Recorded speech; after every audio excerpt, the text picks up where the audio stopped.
How long do you keep trying to have a relationship with a family member?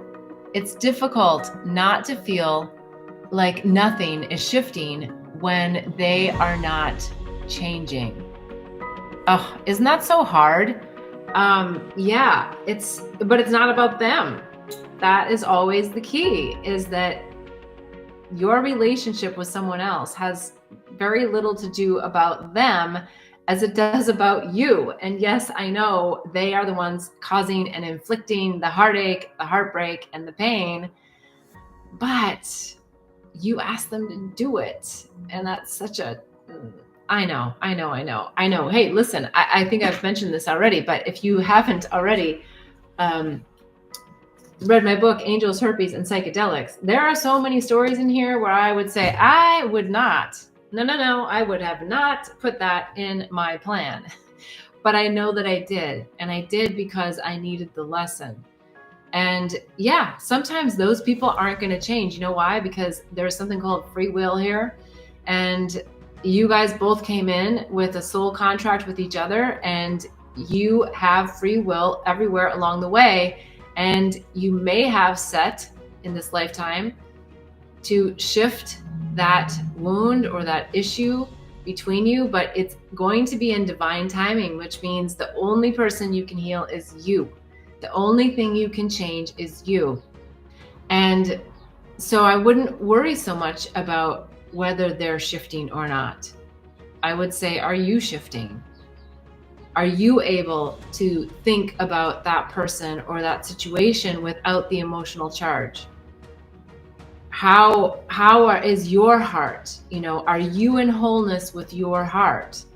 And when you get there, then miraculous things can happen. I'm not saying, and I'm not promising that everything's going to happen for you just because you got to a whole heart with that person. I'm not saying like they're absolutely going to change, but I am going to say that there is a darn good chance that they are going to shift in their own time. There's techniques you can do, like family constellation work. I love that. If you haven't done that, that can really help shift you. And when you shift, it can also help shift them. There's so many times after family constellation that people have called and said, like, wow, something just shifted in me, or, hey, I'm sorry, or, just like things you wouldn't expect did shift. So family constellation is a great way to do it. I also think that hypnosis is a really great way if you find a really good hypnotherapist. And the way that I would go about doing that, if you don't know someone, because a lot of us aren't necessarily in those realms of just like, oh yeah, I've got a hypnotherapist in my back pocket. I would ask some of your friends. I do also have an awakening and healing handbook, and I have several hypnotherapists actually. I don't remember actually if I put them in there, but the Awakening and Healing Handbook will walk you through a lot of these methodologies and share with you why I'm recommending them.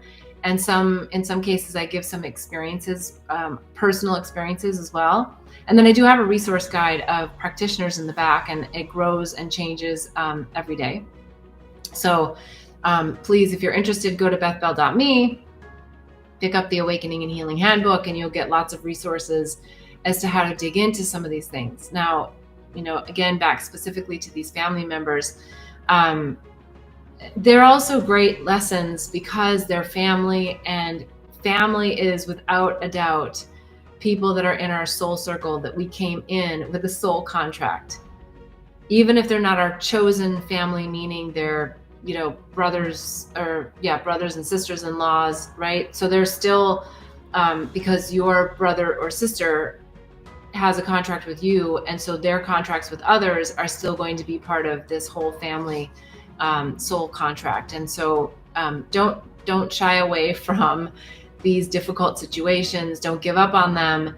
Just stay anchored in you, not them. It's not about them or whether they've shifted. It's about where are you, and have you found a place to be in that wholeness in your heart and to be in that blissful neutrality where you still care. I'm not saying don't care. Of course I'm not. I'm saying you care so much that you are keeping your heart full and not allowing them to take you down.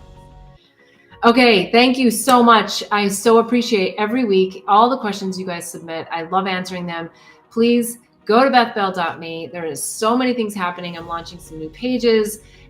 There's the Awakening and Healing Handbook. There's Psychedelics Resource Guide. There's the Herpes Handbook. There's, of course, the Angels, Herpes, and Psychedelics book.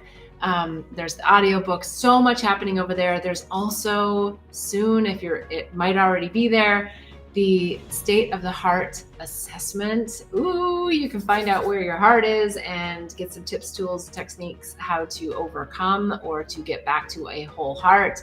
So I'm so excited for you to join me over at bethbell.me and to join me next week, 11:11 a.m. I'll see you on YouTube. Bring your questions, submit them at bethbell.me/question, and have a wonderful week. And I wishing you nothing more than bliss and love. Namaste.